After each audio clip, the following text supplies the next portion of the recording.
కలుపుకోవాలి పార్ట్ 2. ఎందుకు పార్ట్ 2 అంటే మా తమ్ముడు విధంగా దాన్ని ఆపేసిండు, అందుకే పార్ట్ 2 eggs వేసుకోవాలి. నేను రాకు ఇప్పుడే వేసుకుంటున్నాను. నేనైతే పచ్చిమిరపకాయ వేసుకున్నాను కదా, ఇదంతా మంచిగా కలుపుకోవాలి. కారం వేయండి, కారం వేసి వెంటనే కలపద్దు, కొంచెం అలా ఉండాలి. అది స్టఫ్ ఇలా ఉండాలి. ఇప్పుడు అయితే ఒక 5 minutes ఉంచుకొని స్టవ్ ఆన్ చేసుకుందాం. ఓపెన్ చేసుకుందాం. పెట్టుకున్నాను సాఫ్ట్ వచ్చింది చూడండి, మీరే సాఫ్ట్ వచ్చింది. బిర్యానీ మళ్ళీ ఒకసారి మంచిగా కలుపుకోవాలి. మనం రౌండ్ చేసుకుందాం, రౌండ్ షేప్ రావాలి. రౌండ్గా చేసుకోవాలి. 2-3 అయితే నూనె చుక్కలు వేసుకోవాలి, 2 sides రావాలి. ఎందుకంటే పిండి చేసిన బట్టి ఆయిల్ పిండి మొత్తం బ్లాక్ అయిపోతుంది. కాసేటప్పుడు ఇలా సమోసా లెక్క చేయండి. దీంట్లో స్టఫ్ అయితే వెళ్ళేద్దాం.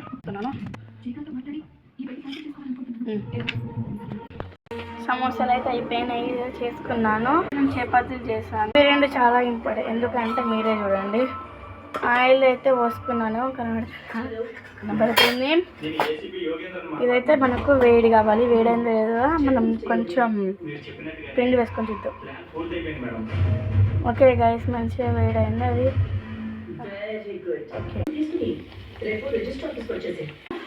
నాకైతే ఎన్ని పట్టినాయి అంటే ఇంట్లో 7 పట్టినాయి. కొంచెం బ్రౌన్ కలర్ వచ్చేసరికి కాల్చుకుందాం. ఇలా వస్తున్నాయి, కాల్చుకునేప్పుడు తీసేద్దాం.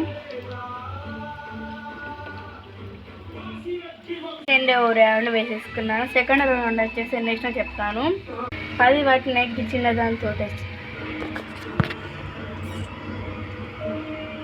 అనేసి బాగున్నాయి కదా. ఇక్కడ తమ్ముడు తీసిండు, నాకైతే ఇక్కడ తింటే మస్తు. ఇట్స్ మీ వజ్రం హారం. మా తమ్ముడు అయితే నాకైతే గిఫ్ట్ ఇచ్చింది చేసి. కానీ బాగుంది కదా, నాకు చాలా నచ్చింది.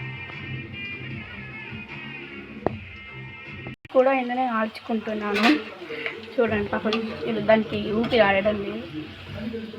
అదే దానిలో ఆయిల్ ఎందుకు వేస్ట్ చేయడం చెప్పండి. నేనైతే చాలా ఉడకపోస్తుంది. ఆల్రెడీ స్టవ్ దగ్గర ఎంత 7:34 స్టార్ట్ అయినా ఇక్కడికి స్టవ్ దగ్గర వచ్చిపోతే 8 అవుతుంది. అంటే నైట్ చేసుకుంటున్నాం. ఇంత పెద్ద పూరి చూసిర్రా ఫస్ట్ టైం. మా ఇంట్లో స్పెషల్ తెచ్చేసి మసాలు పెద్ద పూరీలు, మసాలా కర్రీ అంటే ఈ స్టఫ్లోకి వేసాను.